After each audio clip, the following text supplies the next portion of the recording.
Hello, John from the Lib Dem Podcast here. We are delighted to say that this episode is sponsored by Praetor Reigns. Now more than ever, you need a professional-looking online presence and website. Praetor Reigns have been helping Liberal Democrat campaigns succeed for 18 years. Their Lib Dem Foci package combines a website, social media and email system to help Lib Dems win. You'll receive great support from real people, fair pricing and a huge range of features to choose from. Praetor Reigns are already the bespoke developers for Lighthouse, Lib Dem Draw Online and the LD Directory. They combine a talented system design with an unrivaled understanding of our party, our data and our systems. To find out more, check out the Praetor Reigns website at praetorreigns.co.uk/liberal-democrats. Now, on with the podcast.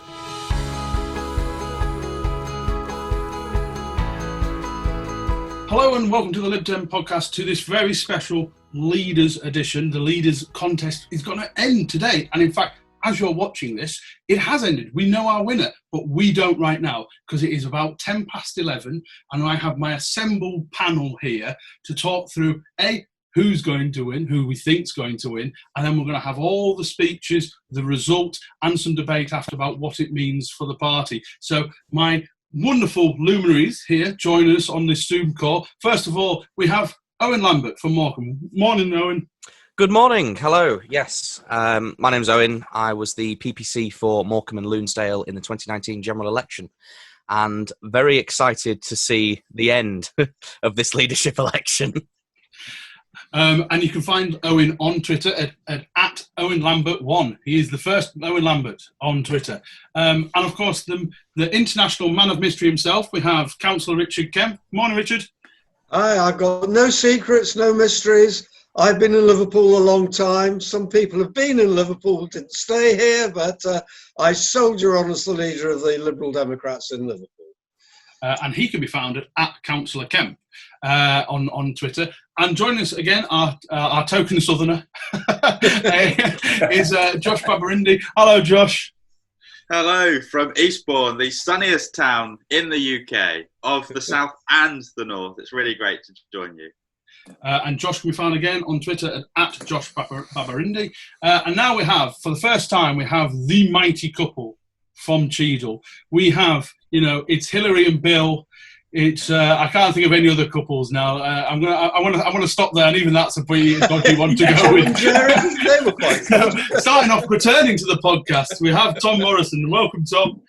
Well, cheers. Thanks for having us. Tom Morrison. I was the parliamentary candidate in Cheadle in the 2019 election. And for what it's worth, I was ward colleagues with Councillor Kemp once, and I still have the battle scars. Got rid of him fairly quickly. It was okay. Yeah. And moved out of the city because of them. That's right. That's what we heard. And join us for the first time, thank you very much, is Tom's wife, which is Carla Gonzalez. Welcome, Carla. Hi, I'm Carla, and as I was mentioning, I'm Tom's wife, but also I've a Lib Dem campaigner here in Cheadle, and I've had also the pleasure to have campaigned with Richard in Liverpool and actually helping Erica holding her seat back in 2011, 12? 14. Brilliant. Well, so here is our team, and so I suppose I'm going to start off with a very easy question for you, a very simple question. Who's won? Owen. Well, I mean, I would like to say that it's the person who I campaigned for and I endorsed, that would be Ed Davey. Although it's been very difficult and very down to the wire this past couple of weeks, because even people who I considered solid Ed heads, who had told me they liked Ed, they liked his policies, they liked how he came across on the news and in the hustings, in the last couple of days have just switched round. So it's... I hope that we don't come down to a scenario where it's something ridiculous like 48%, 52%, the dreaded numbers. And Josh, you were a Layla supporter, feature on our literature. Do you think she's done enough to win this? If your gut instinct on this? I think Layla's done an awesome job. I would say it's Ed to lose. And I think it has been. From the beginning. I think Layla's been the underdog. The first poll that was done, it was a few months ago, put Ed well ahead, and I'm confident that gap has closed. I'm confident, as you've said, Owen, it's come down to the wire, and I don't know, to be honest. What surprised me actually is there are some people, especially some councillors in Eastbourne, who I would have put money on backing Ed, but they've watched the hustings and said, you know what, I'm going to punt on Layla. She just seems right for me. So I really don't know. I hope I backed Layla. I hope that's enough to edge her over the line. But you know what? Both candidates, I think, have come really far this campaign. We've actually seen some great commitments come from both of them throughout that wouldn't have happened had the campaign not been so, of such a high quality. For me, I'm particularly chuffed that both candidates have committed to implementing a Rooney rule to guarantee people from the Black, Asian and minority ethnic community a place on shortlists for target seats. I think that is amazing. Whatever happens, we're going to end up with a great leader. But I hope that the underdog has done enough to edge over the line. Carla, who's your money on? Oh, I'm not sure. It's very, very hard to say, really, because I think both campaigns have had their ups and downs. I think Ed started out really, really strong, but then as the hustings began, you could actually see what the appeal for Layla is. So I would say probably Ed will get in, but it will be close, I would say. Richard, you've backed Ed last time, you've backed Ed this time. Do you think he's done enough to win? I can only talk about the people I've been speaking to in Liverpool and district, and certainly if it was an election here, Ed's won by about 2-1, but I wouldn't claim that the Liverpool active membership is representative of the whole, so I don't know. What I would say is I'm glad it's over, but I basically switched off 2 weeks after nomination day. By the time I'd watched 3 hustings, I thought this is enough. I think perhaps the biggest lesson we could learn is that it has gone on too long. I can't see any reason why it should have gone on this long. So thank goodness it's over and we can get back to business. And I'm afraid, to my mind, whoever is the leader now, it's a little bit irrelevant, because we've got huge elections coming up next year throughout the United Kingdom, and we're going to win them, not because whoever is creating minimal headlines in Westminster. We're going to win them because people like everyone in this podcast will be out door knocking and delivering and campaigning. That's the way forward for the party, and I'm afraid I consider what happens in Westminster, particularly during lockdown conditions, which are going to be around at least till next May in one form or another. It's a bit irrelevant, I'm afraid. Well, despite the irrelevance, do stay tuned, listeners and viewers. This is our special extended one. I shouldn't have let him speak. I knew this was always going to be a problem. Now, Tom, but Richard is right. It's felt long, and I think it's felt longer as well, because there was a kind of a phony war before the actual campaign started. We knew these two were going to be up against each other. And so it's felt like it's been forever in the making. But where do you think, who's winning for you? I don't know. I think I'm going to do my insider piece now. I was chatting to both camps last night, and both were keeping their cards very close to their chest. My impression is that there's probably the more likely of the two verdicts is that Ed has won it, but with a very kind of very, very small margin. However, what I would say, and I'm in complete agreement with Josh on this, is that I think actually there's a kind of, sorry to be a Liberal Democrat about this, but I think actually the party's kind of won here. There are certain things like, the Rooney rule that you talked about there, Josh. I think both candidates have come fully out on PR now. That's going to be a key policy platform. both have said that they're going to go onto this kind of centre-left approach and, kind of try and work collaboratively with other parties. So actually, I think that through this contest, both candidates have kind of elevated to a party into a platform that we all can agree with, and there's a real strong unity behind that.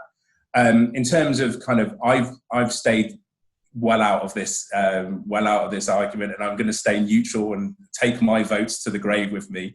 But and the reason is because I can't see a difference between the two, really. I think both have run good campaigns. I agree with Carla. There have been ups and downs. There are things that I'm sure each candidate wouldn't have wanted to happen.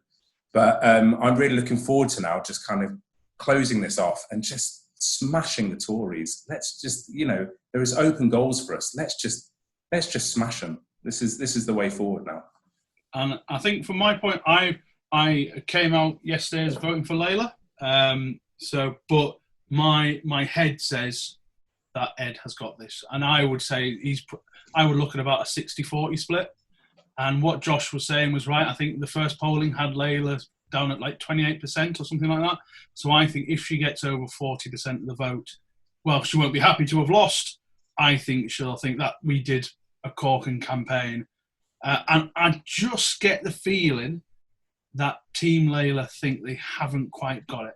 That's the kind of gut instinct I'm getting. However, I will say I've been contacted by a couple of people who have been doing the phone canvassing for them, and actually both sides, from Team Ed and Team Layla, have said it is split right down the middle in terms of the phone canvassing. So, like all elections, it might come down to how much work has been done by each campaign. And I suppose we'll talk a little bit about the campaign. I don't want to talk about some of the nonsense that a couple of crazy people on Twitter get on and get way too excited about. But, I mean, from my point of view, clearly Ed outspent. I mean, we had a little bit of a chat with this where Lisa Smart tried to say just because he put more literature out, I doubt he doesn't necessarily mean he outspent Layla. But the size and the quality and the amount of literature that came from Ed's campaign clearly dwarfed Layla's. I mean, does anyone have anything different to that? Or, I mean, I received probably 3 parts to Ed for 1 part of Layla. Was that roughly what everyone else got? Yeah, I agree, John. I totally agree. And in fact, I was geekily having a look a couple of weeks ago on the register of donations to MPs, through which all donations over £500 to each of the candidates are logged. And I think in the last month, Layla raised about £7,500, and Ed raised £75,000 from those big donors. I understand, I haven't seen the figures, but I understand that Layla's got significant income from lots of small grassroots donations as well. But yeah, it's clear that Ed has been able to raise more cash from those with bigger wallets. And do we think? Sorry, just Tom, you've been a target candidate, and have to find cash for your campaigns. Do you think that's just Ed being the kind of establishment candidate, the continuity candidate, or do you think that goes to actually how good he is as a candidate? The fact he's been able to talk and get donations in, because it's a key part of being a candidate is actually making sure you have a campaign to fund it. Well, firstly, I need to apologise to the residents of Cheadle, because after getting all the emails I've seen and all the leaflets I've seen, I now know what it felt like for them in the 2019 election, with everything just being bombarded. So I apologise. But I think actually there are 2 things there. I think Ed is a campaigner, and a lot was made in this campaign about him winning his seat when it wasn't the target seat and stuff, and he knows how to campaign at grassroots level. But I think also, and not to take it away from the candidate, but Claire Halliwell as the campaign manager, she's one of the best campaign managers in this party. And it's what's come out is that there has been a textbook Lib Dem campaign come out of Ed Davies' camp. And that's down to Claire Halliwell and Ben Raith. They're 2 of the best campaigners this party's got. And good luck to her when she moves to Wales, of course. I think that's a really good activity. But the whole spending issue does raise to my mind whether our own regulations are strong enough. I just think too much money has been spent on an internal election. I would prefer to see more money spent on the external elections I spoke about before, and there's probably only one lot of money. So I think one of the other lessons that ought to come about to this would be a much better limit on what any individual can spend and what they can do, because I think they should win on the basis of the argument. And there's been dozens of opportunities for us to listen into them rather than what they can spend. Owen, I want to kind of bring you in on the thing. I mean, like I said, there's been some sort of, I think everyone agrees the election's gone on for too long. I think most people agree that. Well, actually, has it actually been, because it has been I think it's been a fairly interesting sort of one. It does feel like there's something on the line with this election, and it's actually led to a whole load of Lib Dems saying, oh, great, look, Ed's on the morning shows. Oh, look, Layla's on Newsnight. And actually, some of the stuff that we want Lib Dems to be kind of active about and shout about, which we're not great about, sometimes some of the triumphs that we have and sometimes the media pins have, it's actually led to quite a good thing. It's just these people have to make sure they keep doing it regardless of who wins. Yeah, exactly. I mean, it's been fantastic to sort of switch on the television in the morning and my dad to sort of go, Owen, she's on the television again. and to see sort of, people who aren't actively interested in politics politics, seeing who we are and what we're about, and having, whether it is Ed or Layla, two fantastic people representing our values on TV, in newspapers, getting us out there. Like you say, though, it'd be fantastic that after this leadership election, we can continue to do that, because I feel historically it's been a bit, we've really kind of struggled to sort of break out into the into mainstream media. And I'd love to see, I think that, regardless of whatever the result is in, we should be figuring out in about 8 minutes time now. Yes. It'd be fantastic to see both sides working together and sort of moving forward. Because at the end of the day, there's been a lot of, I know that Twitter is not representative of the party, nor is it representative of Britain as a whole, but I've seen a lot of people who are very, very divisive. And it's important to remember at the end of this that we are all Liberal Democrats. We should all be supporting whoever wins, regardless of whoever it is, and moving forward. So, Carla, I was wondering, because there's been a lot of chat about, Labour would be worried if Layla wins. Mm-hmm. Who would the Tories be most worried about? Because Tom's right, most of our seats are Tory-facing, not everywhere, but MP-wise certainly, target seats certainly, and, lots of council seats are Tory-facing as well. Who are the Tories most worried about out of the two, do you think? I would say Ed, to be honest, and I think that comes from a lot from the first pieces of information that came out from Layla's campaign at the beginning about that, for example, that booklet with the policies and things like that were obviously, they were not treated as actual policies for the party, but it was an example of ideas that were coming together. Some of them, I think, wouldn't have been as beneficial for some of, for example, Tory-facing seats. And I think that one of the things that might have swayed quite a few people with regards to the way they vote is you seeing those kind of like little insights of what could potentially happen if a specific person came into power. So, for example, I remember having this conversation with Tom. What would you do, for example? Do you vote for the party and what you think that the party, the best person for the party is, or do you actually vote for your seat if you are a candidate? Do we vote for the person that we think is going to actually take the party forward and is going to transform it, because that's what's really needed, a transformation in the party itself? Or do you actually vote for the person that actually might help you win your specific seat? And with regards to Tory-facing seats, I actually think that Ed Davey would come across as a bigger danger. Well, I might be wrong. We never really know what's going to happen after the leader is elected. So. Now, Richard, because it comes to this point, it's interesting because we've also got the Labour leak stories happening right now as well, and there has been conversations about will Labour want to work with Lib Dems. And it just I don't know if you've seen the Labour leak story that's come out today, where Lib Dems offered to stand down for 50 seats, etc., for Labour, and Corbyn's response was socialism is more important than the EU. Now, I mean, we've had conversations, Richard, on this podcast for over the last year, basically say Labour will not do any deal ever with the Lib Dems. And do you think that's actually hurt Layla a little bit? Some people saying, actually, she'll be able to work better with Labour, and actually most people just think Labour are a tribe unto themselves. I think that Layla's had at least 4 different positions on Labour. And one of the problems is, and I found this when I came to Liverpool a long time ago, we were really, as Liberals then, having a real go at Labour, pointing out how bad they are. And I go back to Otley and places like that, where the Labour Party with a local Methodist preacher and people like that, really nice people, say, how can you have a go at these people who share our values? Well, in much of the country, the Labour Party don't share our values. They are in no way liberal. So that's the first issue. And the second thing is, none of us have any idea what would happen to our vote if we weren't to stand. We cannot deliver our vote as a bloc. So why pretend we can? We can have intelligent discussions. Do we really target X seat and Y seat and let them really target A seat and B seat?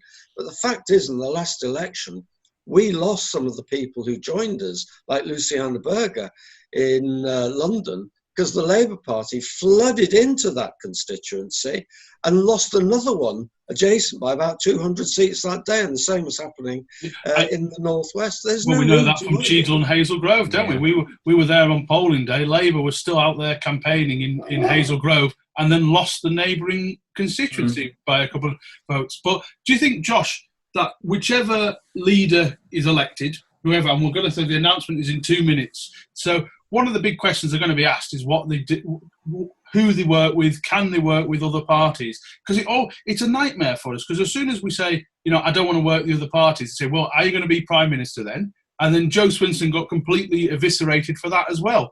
So how do they deal with that question, Josh? Well, I think we know that both of them, and the public know that both of them can work cross-party. Look at Layla, she's done and doing an amazing job when it comes to this coronavirus inquiry. And Ed, Coalition had some great merits, and one of them is that we proved that parties can work together to govern in the best interests of the country. So I think both have got great credentials for reaching across the aisle and doing what's right for people and for policy, rather than just what's right for party. I just wanted to touch on something that Richard said as well about Layla's position when it comes to working with Labour. I do think the campaign suffered a bit of a knock earlier on when the narrative around working with Labour was kind of blown out of proportion, I think. And the campaign did a good job to try to claw some of that back and to distance Layla from kind of collusion with Labour. And I definitely sensed a kind of dilution of that, and more towards Ed's kind of understanding position that he spoke about a fair bit. But I do think that in some some Liberal Democrat Conservative marginals, that would have scared off some members, certainly in the earlier weeks of the campaign. I think she's been able to recover somewhat. We'll find out whether she did enough in a couple of minutes. Tom, you hosted a couple of hustings as well. What was the feel from you? I mean, you will have got the questions and the kind of feedback from members. What was your feeling about how they handled the amount of hustings? I think there were nearly 45 hustings, were there? I think there were too many. There were far too many. And I think there was an argument, obviously, that broke out in Lib Dem Twitter about one hustings not happening. And actually, again, I think apart from the noise, I could tell that candidates were thinking, well, thank God we haven't got one that's been taken out. But I think there were too many. And it was, and I chaired the Northwest one and the Liberal Reform one. So we did get some different kind of discussions going on, but there was just so little difference between the two candidates. It really was.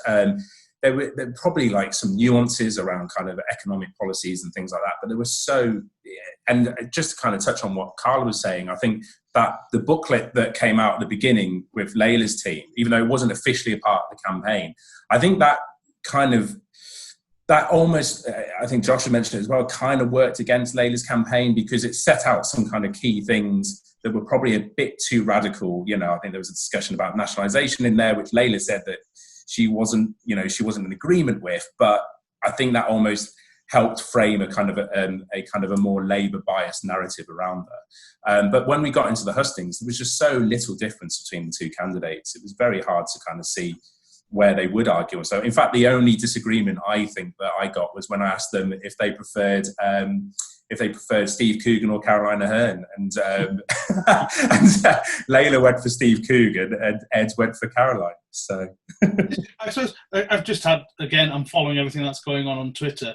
The people that are going to react badly to this, the Lib Dem members who are going to react badly. Well, I mean, I've been quite lucky. I think every leader I voted for has actually won. A guy in my local party, Bill Shannon, the announcements just started, has lost every single one, and he's voted for Ed. But I suppose, like Owen said, we've just got, whatever happens at this announcement, we've got stuff to do, because actually contests kind of highlight the differences when actually the differences are very small. And both these guys are terrific MPs, terrific servants of liberal democracy, and whatever happens, we'll have a good leader at the end of it. So. For Richard's benefit, the podium. Oh, it started. That's Layla's head has just come on. So we will be cutting in between us and obviously some of the footage. We'll have that for you on the podcast, so you'll be able to hear exactly what the announcement has been. Has anyone heard anything yet? No. I'm checking my contacts, John. Here we go. Here's Mark Pack.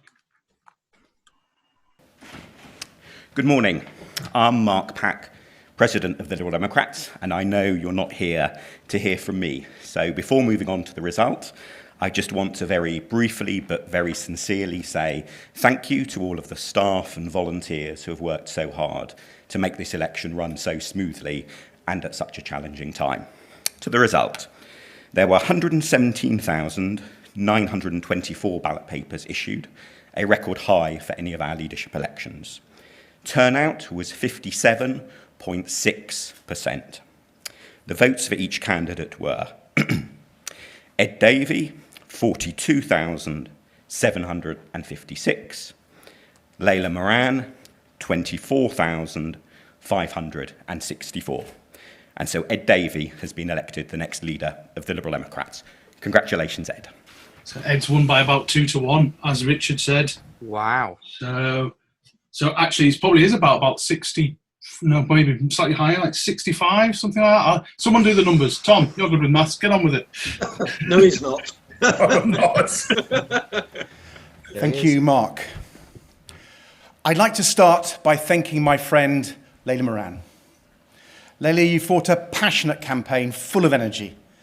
And since becoming an MP, you've inspired so many people, particularly young people. Your future is bright, and I look forward to you playing a big role in my team.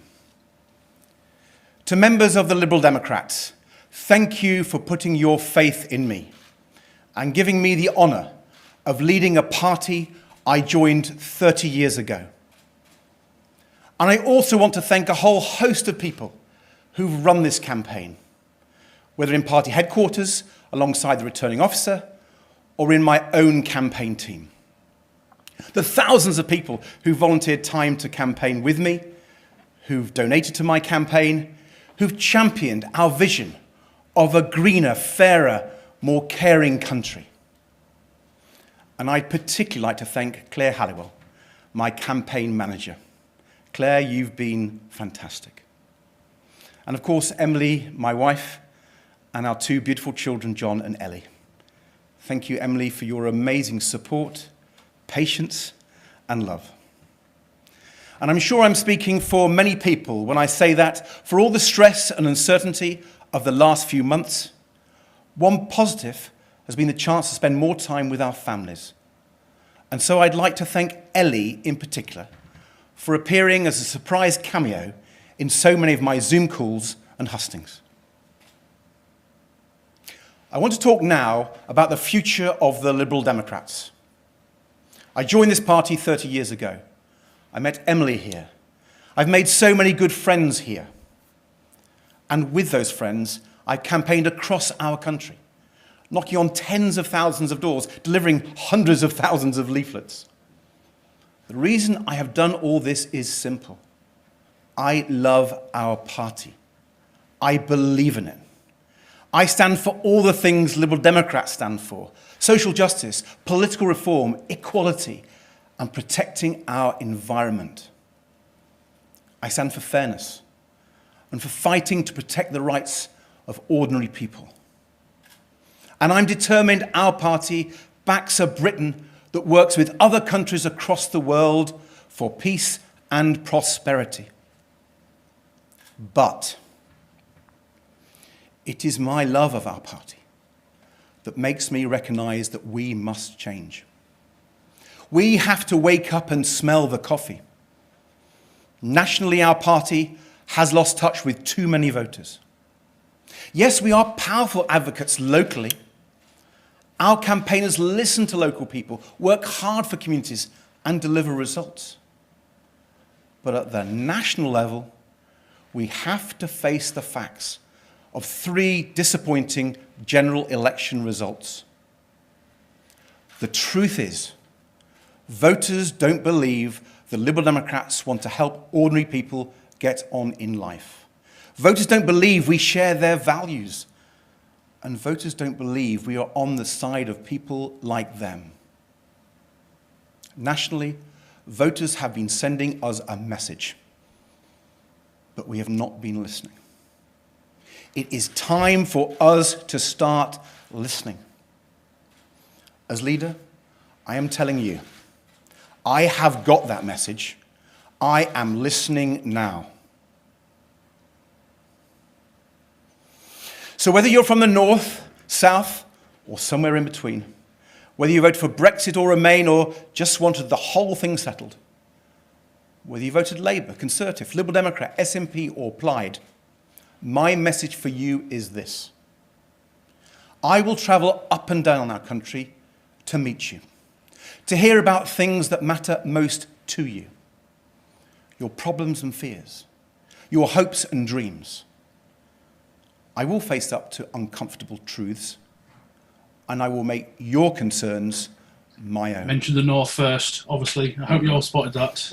Our country is going through one of the most extraordinary and difficult periods for generations. The challenge of COVID will affect our country and the world for decades to come. Millions of people are suffering. As leader of the Liberal Democrats, I want to reach out to help you and your community get through this. Whether your concerns are your family's health, your children's education, or your livelihood.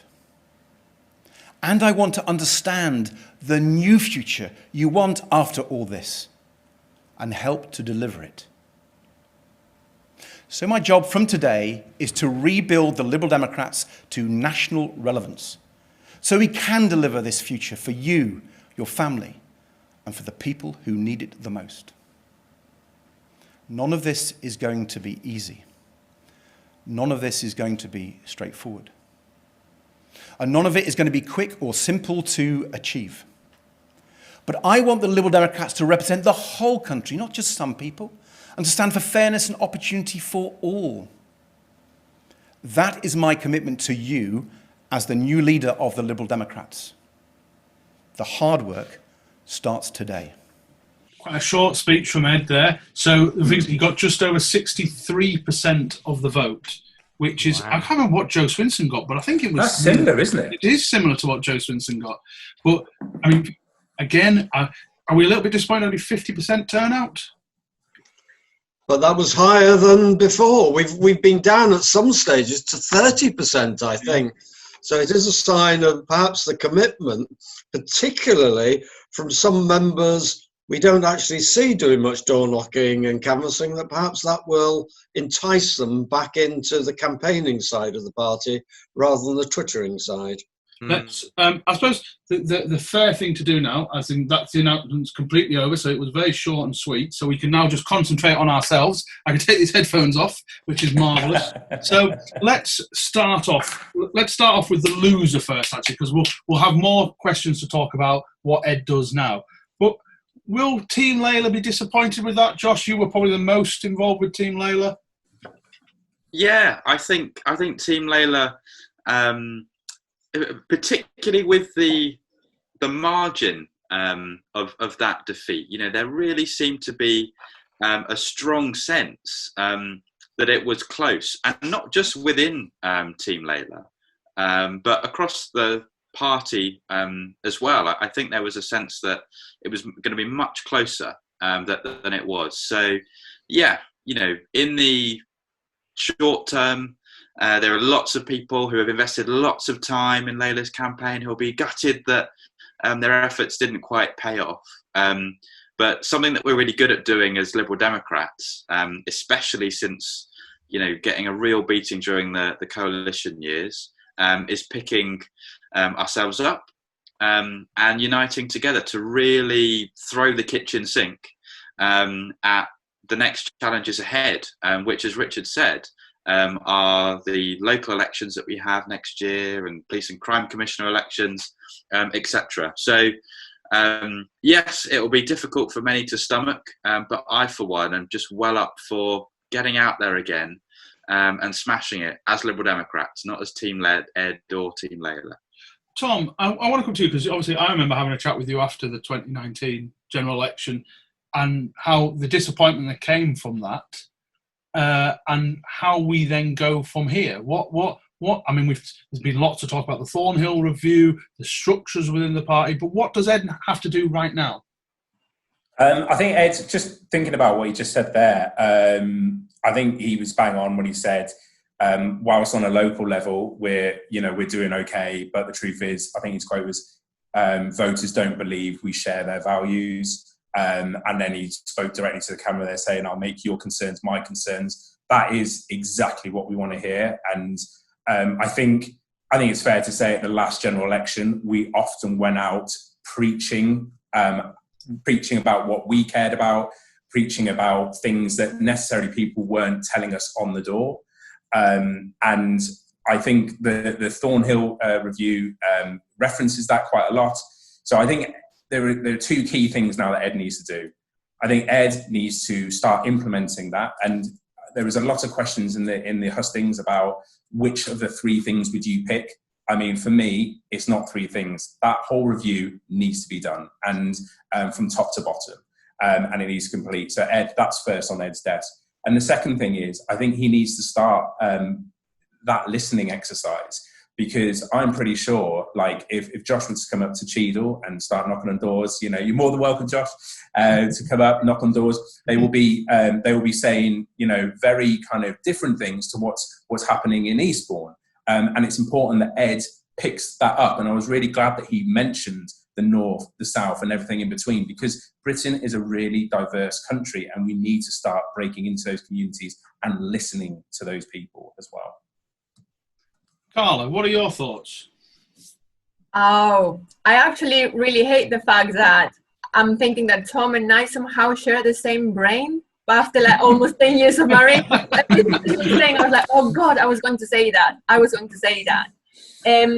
But actually, I think, yes, as Tom mentioned, it's not simple, but it's very straightforward. It's basically focusing on what the actual electorate care about, rather than just a niche party, if you want to say. So, for example, I would say I'm a bit of an outsider. I'm a campaigner, yes, but it's mainly because I love winning, and I support Tom 100% in his career, and I really believe in what the party stands for. But I'm not actually an absolute policy geek, and I don't really know every single line of every single policy there is. However, I know that me personally, as many other people, we have issues that we care the most about, and actually they might not be, very high level or something. They might seem very simple that sometimes get overlooked. And I think overlooking things like that is been a mistake that the party has made for a long time. So definitely that's a key thing. But also I think reconnecting, what Ed needs to do is reconnecting with the members, because how many members joined the party because of Brexit and because they wanted to stop it? And those are the people that we need to convince that we are relevant enough for them to stick around and keep supporting the party, rather than now, for example, Keir Starmer might look a bit more appealing, Labour might look more appealing because of him, and maybe driving them away because of continuing making the same mistakes. So it's reconnecting with the membership, any type of different members, because even members have got different issues and different views, and also focusing on the things that people really care about, I think. Owen, you're in an area that isn't traditionally a strong one for Lib Dems in Morecambe. What can this do? You backed Ed. You publicly backed Ed. I think you helped out in his campaign a little bit as well. But what now for areas like Morecambe to say, okay, what do you want from the leader? Well, I was quite relieved to hear in his speech that he wanted to actually come and listen to people. The fact that we now have this idea of Lib Dems listening, I thought was very inspiring, and it was quite a weight off my shoulders, because a lot of people round here who have always traditionally voted either Labour or Tory, because we've never really had a particularly strong Liberal Democrat presence in Morecambe and Lonsdale. It's just very refreshing, because I know that I'm going to have a leader who people will go, yeah, actually that's someone who's going to come and listen to the issues that we have in our community. And it's nice that he said that we're not going to have any more no more niches, that he wants to be more representative of the British people as a whole. You know, I think we get a bad rep as a party, as being a party of very small, particular issues, as in one with Brexit, or of, all these little issues. But it's important that we do still hold true to these values, because they are liberal values. Yeah. But it's also important that we try and expand our voter base, because at the end of the day, that's what's important in terms of winning.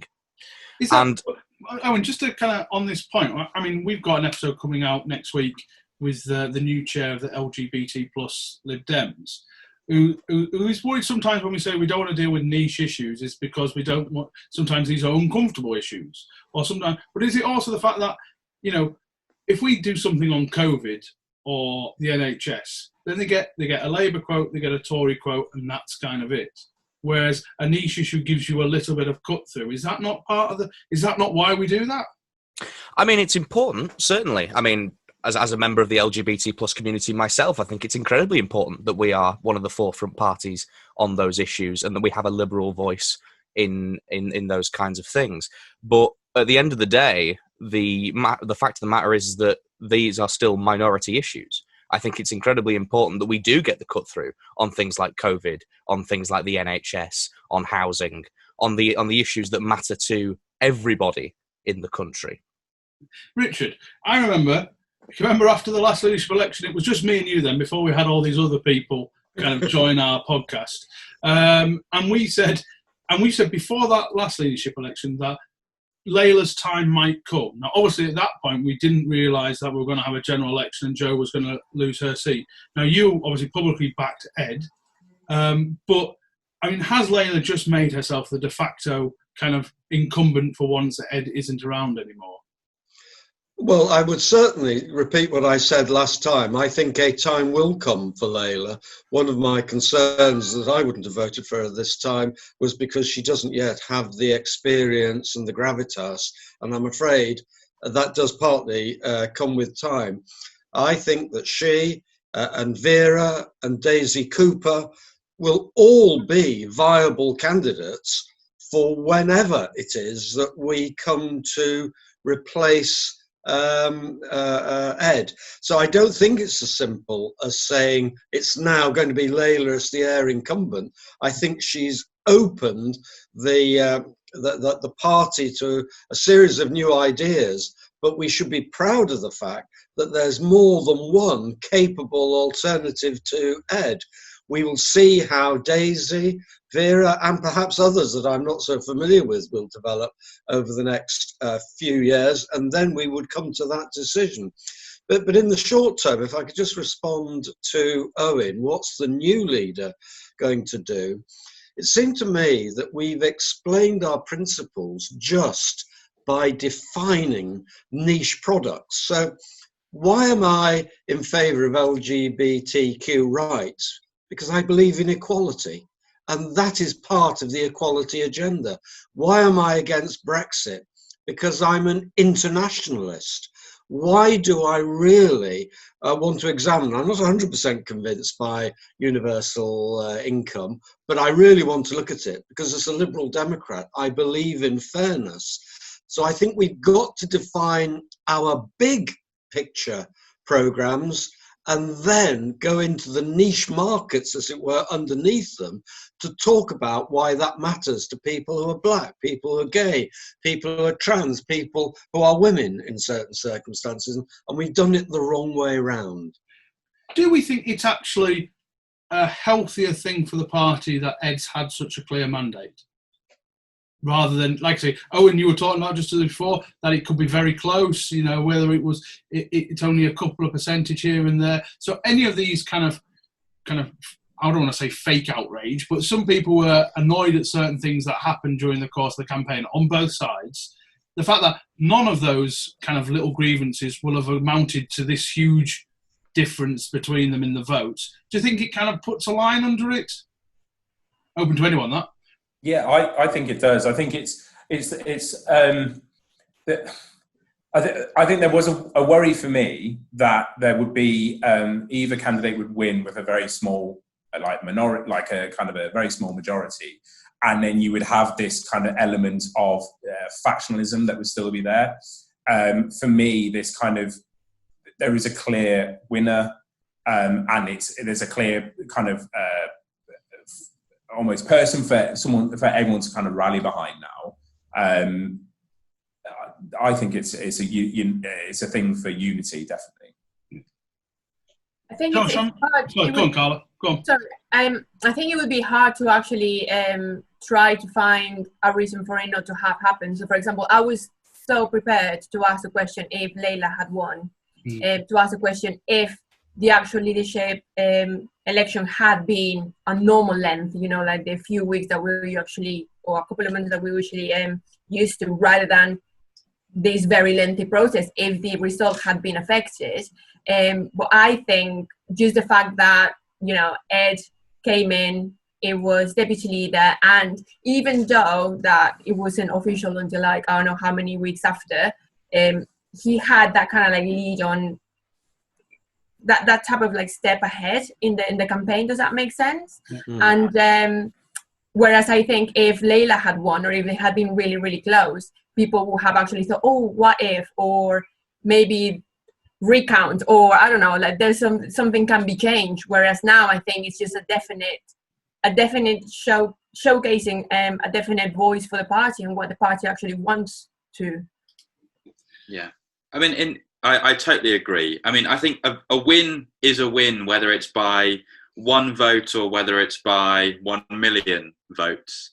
But I think, yeah, what really helps in this case is there are just no one can refer to a returning officer's verdict and say, oh, we should challenge the result on this basis, which is the last thing the party needs. We've had our time to navel gaze, and in large part, it's been an important and healthy process. But now, no questions asked. It's time to move forward together, as Layla would say. And I know that everyone in the party fundamentally will move towards that outcome. I thought what was really important about Ed's speech, and what was really responsible, actually, especially in light of such a victory, is he did seem to incorporate lots of the most fantastic elements of Layla's narrative throughout the campaign into his speech. So he spoke about listening, and Layla listened, and all that kind of thing had been a really big part of her narrative.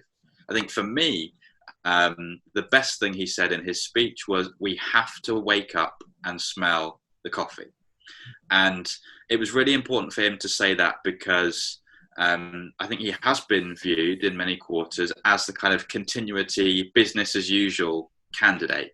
And I think that phrase was a huge signal that no, there is going to be significant change. We're not going to go on as we were before. And again, that was another kind of key part of Layla's narrative. And I'm really pleased that he's going to pursue that as well. I suppose now it's interesting because we had during our discussions and during the hustings, particularly the Lib Dem Podcast hustings, there was talk about, Ed. I don't want to talk about coalition because actually, for all that talk of coalition and legacy, I don't think that many people bring up coalition on the door. To me personally, but one of the things that did come up in our hustings was the mistakes of 2019.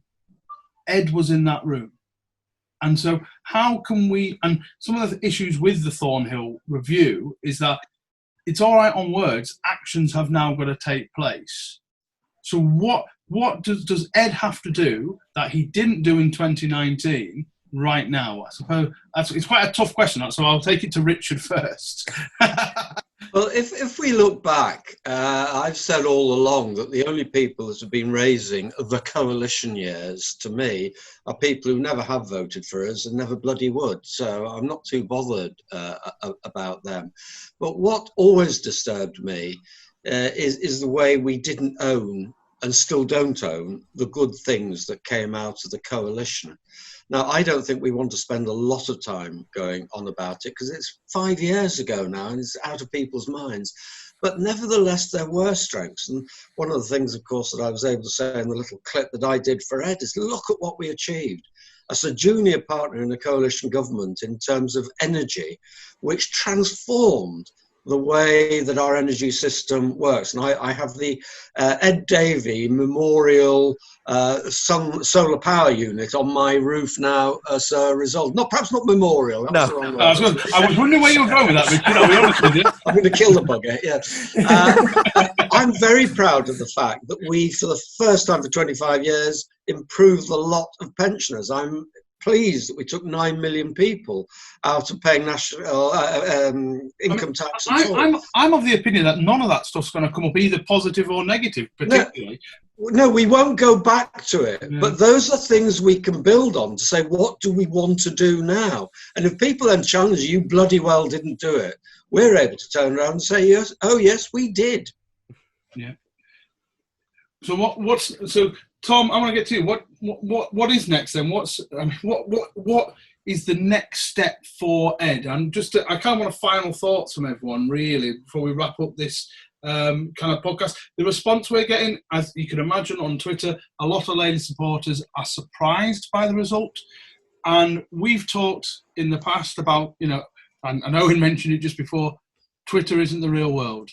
This is, people that think, how can Donald Trump possibly win an election? Well, he might, because Twitter isn't the real world. And so I would encourage all people that to make real differences, to get your shoes on, get knocking on doors, putting leaflets through doors, doing the campaign and stuff that wins us. Because some of you will be disappointed with today, but I'll tell you what will make you feel better.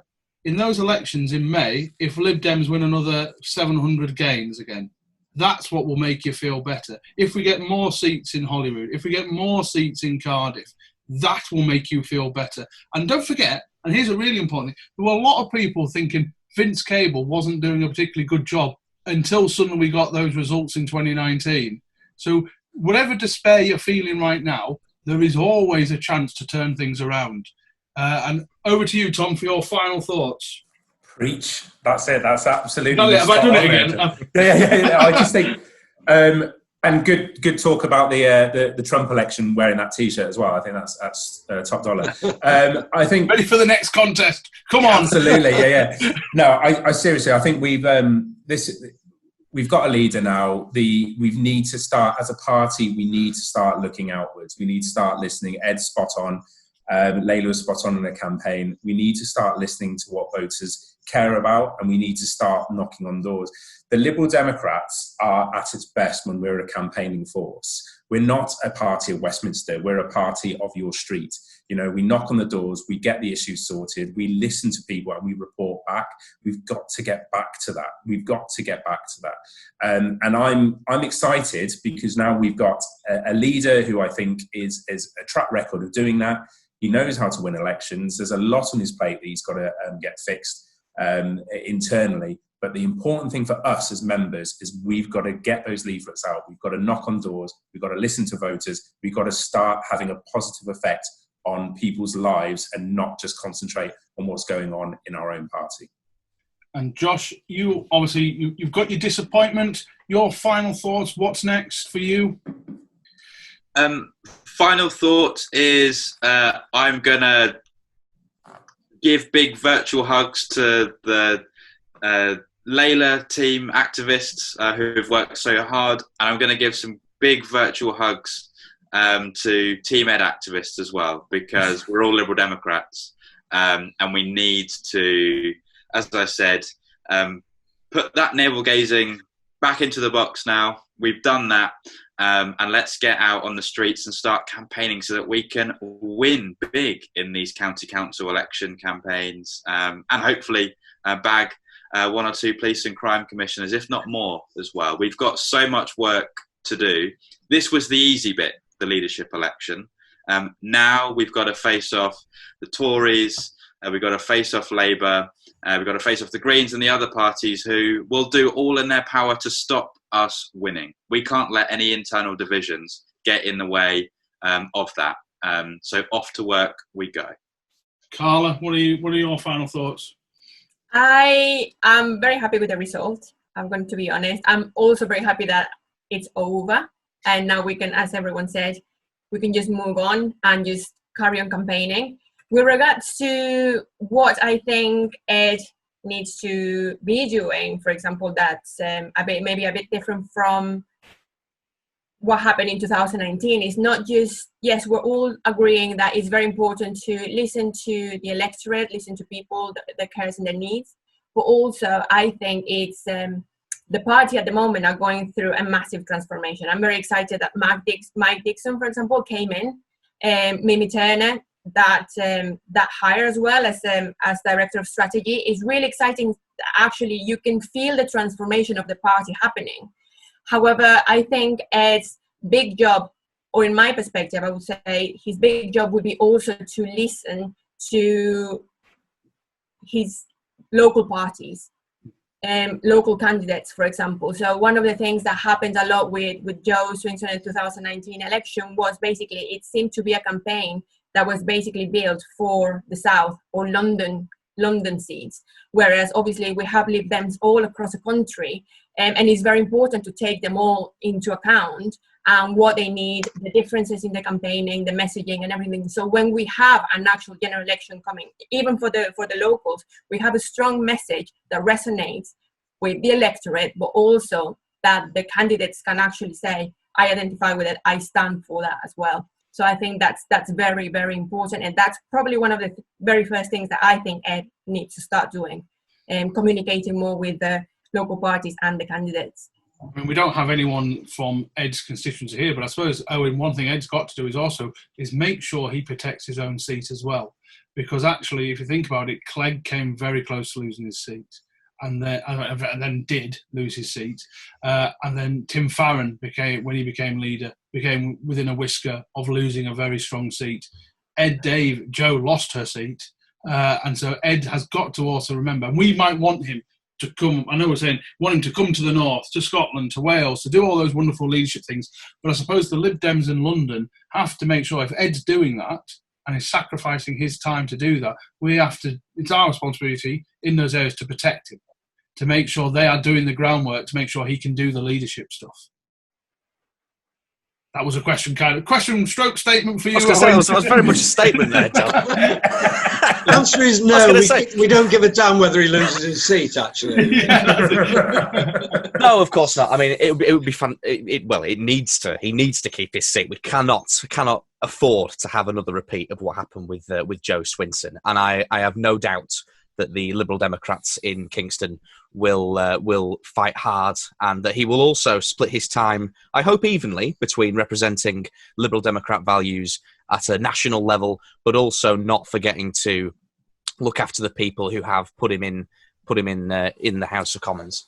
So it'll be good to see. I was just looking actually that one of the things when I was brought onto the Ed Davey team, I think I can reveal this now, was that I was doing a bit of design work, and I've just seen that one of the GIFs that I made has gone viral on Twitter, which was I put a picture of Ed Davey's face on the front of a steam train, and as it comes into the station, it says "Jump on the Davey train." So I'm very happy to see that that's How much did they pay you for that, Owen? It's just Too much. now. What a claim to fame that is. That's brilliant. The Hopefully we'll podcast see has that all more. the power. Yeah. Okay, Richard, you finish us off, mate. We've got. I don't know how many leaders you've gone through now. You must be in double figures. So, your final thoughts on this big day for the Lib Dems? Well, my next steps are doing what everyone else is. On this memory stick, there are 8 street letters for 3 wards, and I'm going to print them. Then I'm going to go into town to meet some people I've been campaigning with on a big issue locally, and I'll be joining with them. And then we've got 5 lots of 6,000 focus arriving tomorrow.